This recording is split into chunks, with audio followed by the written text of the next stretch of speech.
Continua falando sobre a morte do Pelé. Obviamente o mundo lamenta a morte do Edson Arantes do Nascimento. Pelé, a genialidade do maior jogador de futebol de todos os tempos, eleito também o atleta do século XX, foi retratada em diversos livros essa história. E para a gente falar ainda sobre essa lenda história, o Mauro Betting citou o jornalista, historiador, escritor Odir Cunha, que em 2014 lançou o livro Pelé Segundo Tempo, uma obra que narra os grandes feitos, e não foram poucos os feitos do rei do futebol. O Odir, há 4 anos esteve aqui na Jovem Pan para falar sobre o lançamento de um outro livro dele, que contava a história das viagens do Santos ao exterior.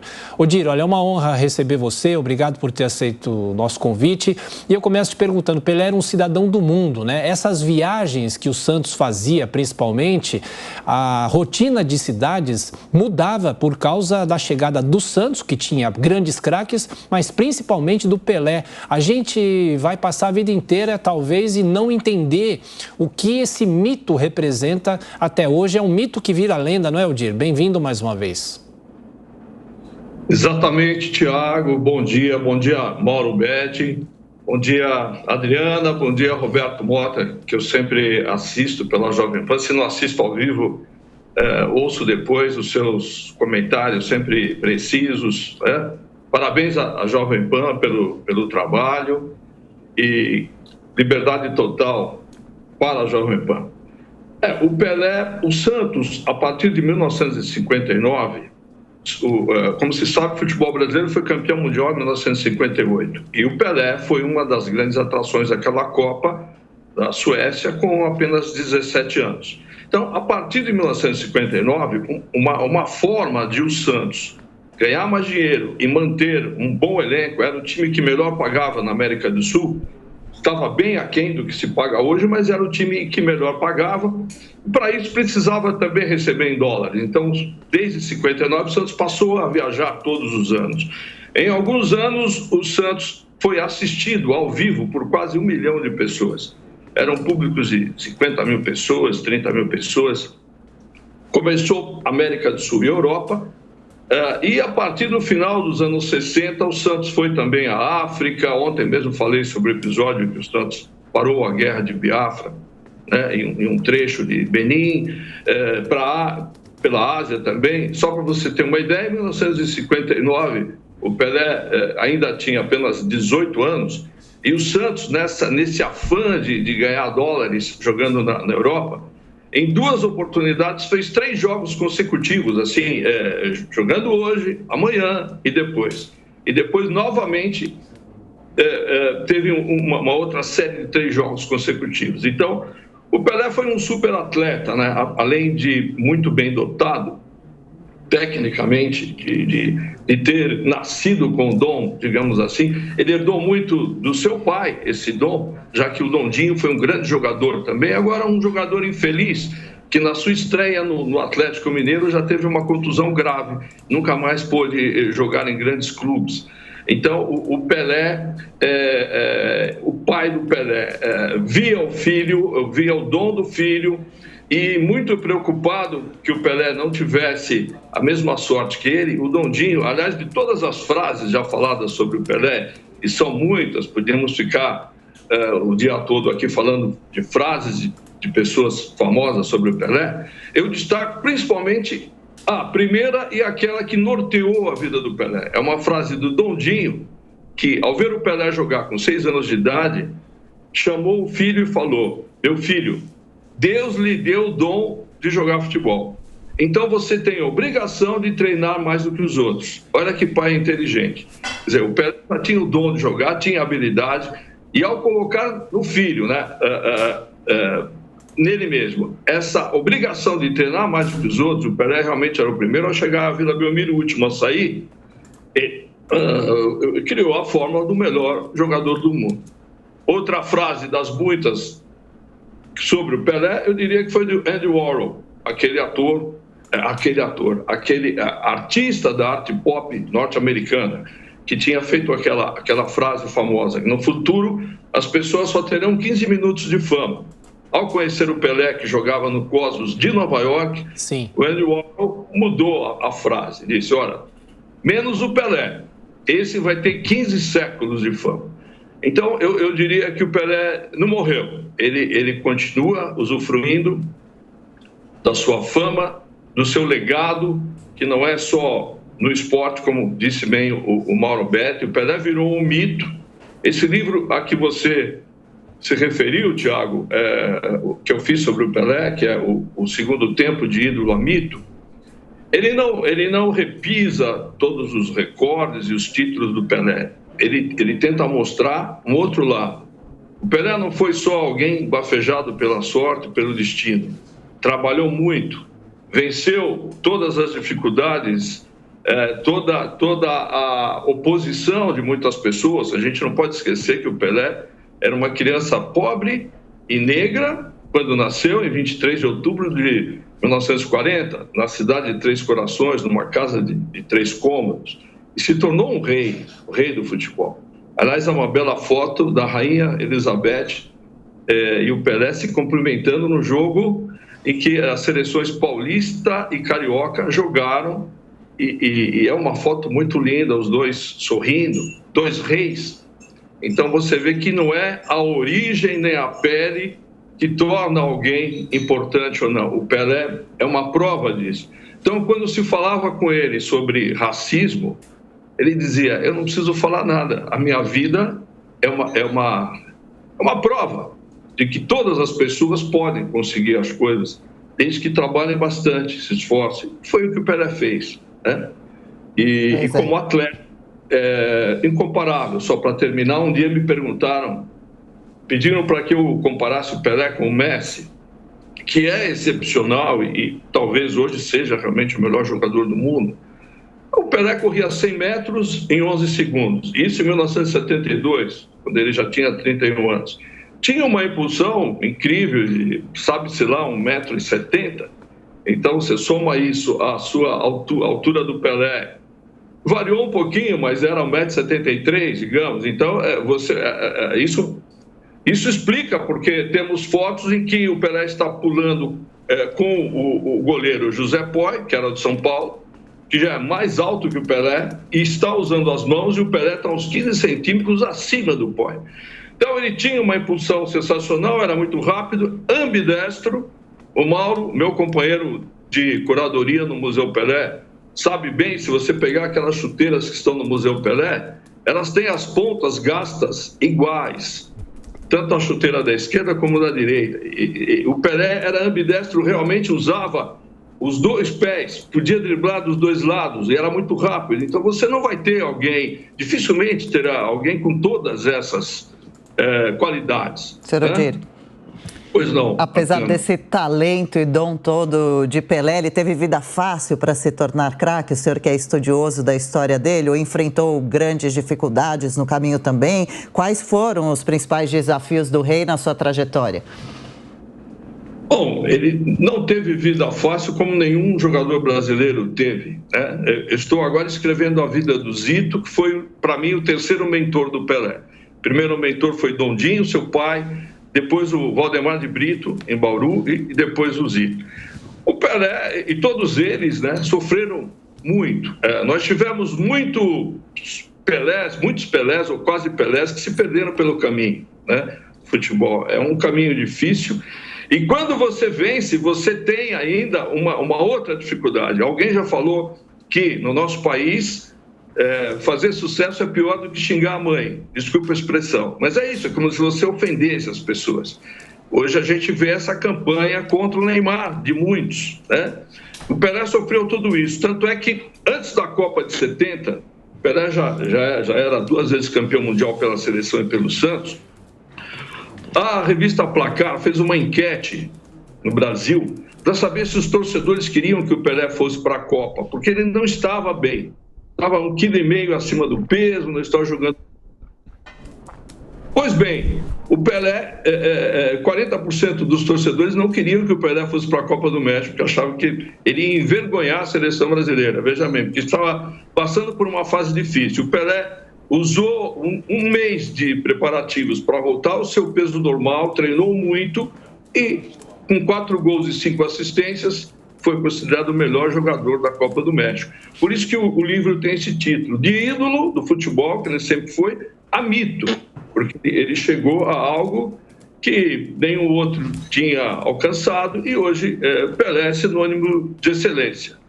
O Mauro é o Pelé dos comentaristas e o Mota é o Pelé dos comentaristas políticos do Brasil. Então, quando você faz alguma coisa com excelência, você é o melhor na sua área, você se torna o Pelé da sua área. Pelé da medicina, da advocacia, e nenhum outro conseguiu atingir esse nível. Legal. O senhor Odir Cunha é historiador, escritor, escreveu o livro Pelé, Segundo Tempo. Senhor Odir, eu peço que o senhor continue com a gente por aqui no Jornal da Manhã, daqui a pouquinho a gente volta a acompanhar. Aqui conosco, gentilmente nos atendendo, historiador, jornalista, a pergunta do Mauro Betting para o Odir. Pelé para Pelé, dos jornalistas. Vamos lá. Ô, Odir, de tantas histórias que você conhece como nenhuma outra pessoa conhece mesmo, não só do Pelé, mas do Santos Futebol Clube e outras tantas histórias, é bom dizer que inclusive o célebre, também polêmico, dossiê da unificação dos títulos do futebol brasileiro se deve demais ao trabalho do Odir Cunha, sobre tudo aquilo que ele levantou como grande jornalista, escritor e pesquisador que é. Odir, de tantas histórias que você coleta do Santos e sobretudo de Pelé, qual é a história mais Pelé do Pelé, Odir? Puxa, boa pergunta, hein, Mauro? Agora, você usar o termo polêmico para se referir à unificação, eu não concordo muito. Eu vivi aquela época e realmente os campeões da Taça Brasil eram os campeões brasileiros. Ainda bem que o João Avelange estava vivo e pôde testemunhar isso, né? Não só o Santos de Pelé, mas o Palmeiras de Ademir da Guia, o Cruzeiro de Tostão foram campeões e isso, felizmente, foi reconhecido. Agora, você me fez uma pergunta muito difícil. Olha, o Pelé não era só um gênio jogando futebol, ele também tinha um gênio, ele era até um pouquinho temperamental, digamos assim. Isso foi muito positivo. O Pelé, ele se motivava nos grandes jogos, tanto é que ele perdeu pouquíssimas finais na sua carreira. Ele perdeu uma em 59 para o Palmeiras, no supercampeonato, e perdeu para o Cruzeiro em 66. No mais, ganhou todas as finais, pela seleção, pelo Santos. E um dos jogos que mostram muito bem essa personalidade do Pelé, um pouco vingativa, talvez, entre aspas, ocorreu em 1964, porque no primeiro turno do Campeonato Paulista, a única partida em que o Santos não fez gols foi contra o Botafogo de Ribeirão Preto, lá em Ribeirão. O Santos perdeu por 2-0 e, no final, o pessoal do Botafogo cismou de dar olé, de brincar e de ironizar o time do Santos. E o Pelé, quando estava saindo de campo, disse para os adversários ali do Botafogo que eles iriam se arrepender disso quando fosse jogar na Vila Belmiro. E eu lembro até hoje, eu era moleque, estava no ginásio, esse jogo Santos e Botafogo na Vila Belmiro caiu num sábado.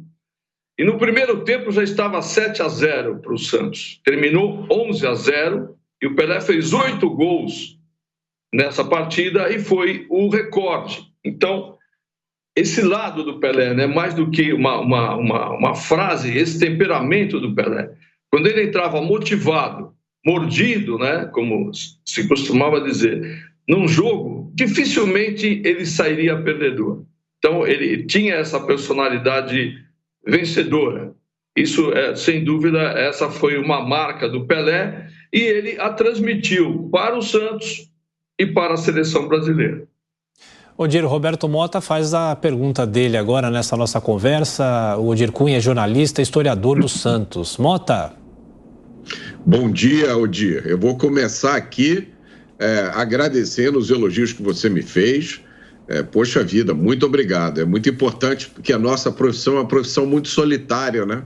Tem horas Sim. que a gente acha que está falando por um vazio, que ninguém escuta o que a gente diz. Então é muito importante saber que alguém escuta e considera importante. Muito obrigado. Você fez o meu dia. Muito obrigado mesmo. Eu vou confessar a minha ignorância total de futebol. Eu era muito ruim de futebol quando eu era criança, e aí essa minha inabilidade e ignorância só foi aumentando com o tempo.